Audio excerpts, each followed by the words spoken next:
Edim Zammit Soler li der filmat jaggredixxi żewġ persuni fix-Xemxija ngħata l-ħelsien mill-arrest wara li tressaq il-qort il-ġimgħa. Ir-raġel ta' 21 sena minn Ħaddingli ġie mixli lil-ħamis filgħodu kkaġuna ġrieħi gravi fuq mara u ġrieħi ħfief fuq raġel. L-akkużi inkludew ukoll teddid u ksur ta' paċi pubblika, sewqan perikolus u li wettaq ħsara fuq vettura ta' persuna oħra. Għal dawn l-akkużi l-imputatu jġeb mhux ħati u talab għal ħelsien mill-arrest.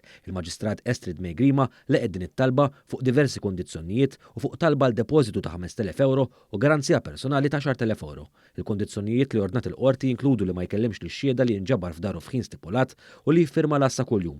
Il-qorti ħarġet ukoll ordni ta' protezzjoni fuq iż-żewġ allegati vittmi.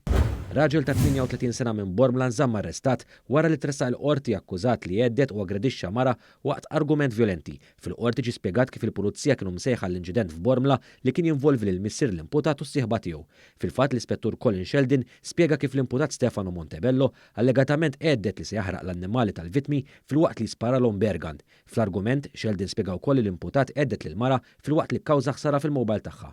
Min-naħa tiegħu l-avukat tad-difiża Mario Caruana spjega li l-imputat kellu jittieħed l-isptar wara li sofra concussion kawża tad-daqqa tat-tazza mill-vittma.